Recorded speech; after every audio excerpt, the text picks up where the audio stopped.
Sa 73 years ng kasaysayan ng NBA, nakakita tayo ng mahigit 4,000 na manlalaro, mga manlalaro na may mahusay na liksi at malaking taas. Malinaw, ito ay esport ng malalaking tao, ngunit, walang alinlangan na marami rin ang labis sa timbang o overweight, na umabot pa sa labis na katabaan. Sa videong ito, pag-uusapan natin ang fattest NBA player sa history. Ang ika-12 sa ating listahan ay si George Murray na may timbang na 140 kg. Si George Murray ay naging sikat sa kanyang taas. Siya ang pinakamataas na manlalaro ng NBA kailanman na may 231 sentimetro ang taas. Ang Romanian NBA star ay naglaro para sa dalawang magkaibang koponan sa isang karera ng 6 na taon lamang at noong 1995 at 6 ay nanalo siya ng Most Improved Player Award. Sa kabila ng kanyang matinding sigasig at dedikasyon, kailangan niyang huminto sa lalong madaling panahon dahil sa mga pisikal na problema dahil sa kanyang tangkad, at dahil siya ay nagdusa mula sa isang pituitary gland disorder na hindi nagpapahintulot sa kanya na ipagpatuloy ang kanyang karera. Ang ika-11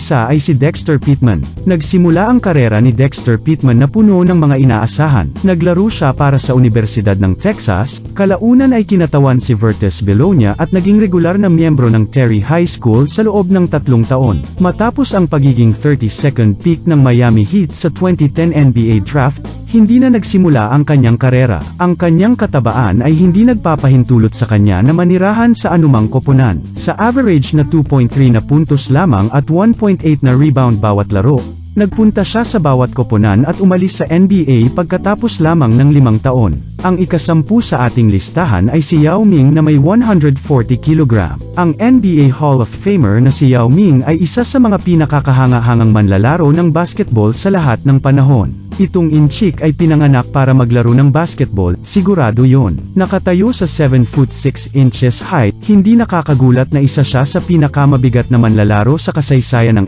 NBA, at sa kasamaang palad, nilimitahan nito ang kanyang karera sa 486 lamang. Gayunpaman, nagawa ni Yao Ming ang kanyang marka sa liga, na nagtala ng 9 points, 10 rebounds, at 1.6 block per game. Ang ika-9 sa ating listahan ay si Kevin Duckworth. Sa kanyang 11 years na karera, naglaro si Kevin Duckworth sa 5 magkakaibang koponan, simula sa San Antonio Spurs, ang koponan na nagdraft sa kanya, hanggang sa Los Angeles Clippers kung saan natapos niya ang kanyang karera. Bagamat ang karamihan sa mga atleta na kasing laki niya ay apektado nito, alam ni Kevin kung paano gamitin ang kondisyong ito. Sa 680 regular season games, inilagay niya ang mga katanggap-tanggap na numerong ito na 12 points, 6 rebounds, 0.9 assist, 0.5 block, at 0.5 steals kada laro. Siya ay palaging isang mabigat na manlalaro, ngunit kapag ang kanyang timbang ay nawala sa kamay, na umabot sa 150 kg, ang kanyang mga kasanayan ay lumala. Ang ika-8 sa ating listahan ay si Robert Traylor, center at power forward na ipinanganak sa Detroit, Michigan noong Pebrero 1, 1977. Ang tractor trailer ay, sa kasamaang palad, ay isang pagkabigo. Kinuha ang ika-6 sa pangkalahatan noong 1998 draft ng Dallas Mavericks. Si Traylor ay nakakuha lamang sa liga sa loob ng 7 season, kung saan nag-iwan siya ng mga discrete number, 4.8 points, 3.7 rebounds, 0.7 assist at 0.7 blocks kada laro. Siya ay may timbang na 140 kg. Ang ika-7 ay si Chris Lauderdale. Ang Atlanta Hawks ay may mataas na inaasahan para sa 7'4 center na ito, ipinanganak sa Chicago, Illinois, noong 1973. Siya ay nagmula sa Central State University upang maging perpektong kapalit para sa kanilang bituin, ang African Dikembe Mutombo. Dahil sa laki at defensive na ugali ni Chris Lauderdale, sinugal nila siya at pinili siya sa unang round ng draft noong 1996. Sa kasamaang palad, naglaro lang siya ng 74 games na sa NBA, na may average na 3.4 na puntos at 1.9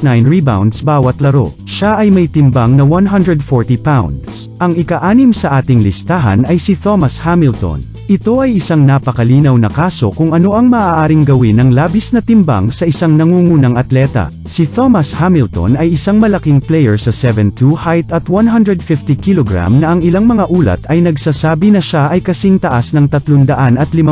Hinahayaan siyang maglaro sa loob lamang ng 2 season na may 11 na laro sa 1995 at 96 kasama ang Boston Celtics, At pagkatapos ng 3 taong pagkawala, 22 games noong 1999 at 2000 season kasama ang Houston Rockets. Sa pagitan ng 2 taon, umabot siya ng 340 na minutong aksyon para sa 107 na puntos at 112 rebounds. Ang ikalima ay si Mike Sweetney. Si Big Mike ay isa sa pinakamabibigat na lalaki na naglaro sa NBA, na tumitimbang ng 154 kilo sa isang punto sa kanyang karera. Sinimulan niya ang kanyang karera sa New York Knicks, at masasabi nating normal ang kanyang build, ngunit nang i-trade siya sa Chicago Bulls, nagbago ang lahat. Pabigat ng pabigat siya taon-taon hanggang sa maputol siya at nagsimulang maglakbay sa iba't ibang liga sa buong mundo. Hindi napigilan ng kanyang 150 kilo na bigat na mag-average ng 6.5 points at 4.5 rebounds sa 233 games sa loob ng 4 na season. Ang ika-4 ay si Eddie Curry. Pagkatapos ng isang dekada ng tagumpay at sa gitna ng isang buong proseso ng muling pagtatayo, sinubukan ng Chicago Bulls noong unang bahagi ng 2000s na samantalahin ang kanilang pangunahing posisyon sa draft taon-taon. Kaya, noong 2001,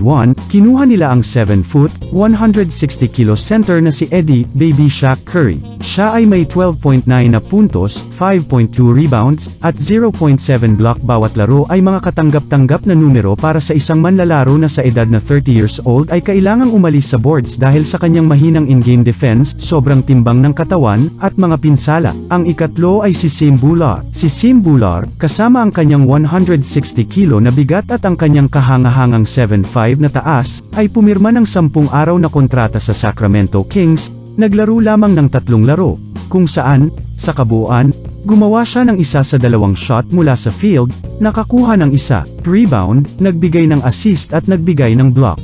After that fleeting contract, he never played again in the NBA. This was one of the weirdest story in NBA history. Ang ikalawa sa ating listahan ay si Shaquille O'Neal. Walang alinlangan ang pinakamahusay at pinakamatagumpay na big man sa lahat ng panahon sa NBA. Sa 7'1" na taas at tumitimbang sa isang punto ng 160 kilo na bigat, nagawa niyang dominahin ang laro halos sa kagustuhan sa halos bawat season. Naglaro si Shaquille O'Neal ng 1,207 na laro, nagtala ng 27.3 na puntos, 10.9 rebounds, 2.5 assists, at 2.3 blocks bawat laro. Bilang karagdagan, mayroon siyang 4 na championship ring, siya ang MVP ng 1999 at 20 season, at gumawa siya ng 15 appearances sa All-Star Game. Malinaw, si Shaq ay isang NBA Hall of Famer. At ang una sa ating listahan ay si Oliver Miller. Si Oliver Miller ang pinakamabigat na manlalaro na nakalaban sa NBA. Ang sentro, na nagmula sa Universidad ng Arkansas ay nagsimula ng kanyang karera sa NBA na tumitimbang ng 127 kilo na bigat, ngunit sa paglipas ng mga taon, siya ay naging mas mabigat at bum-igat na umabot sa 175 na kilong bigat sa ilang mga punto.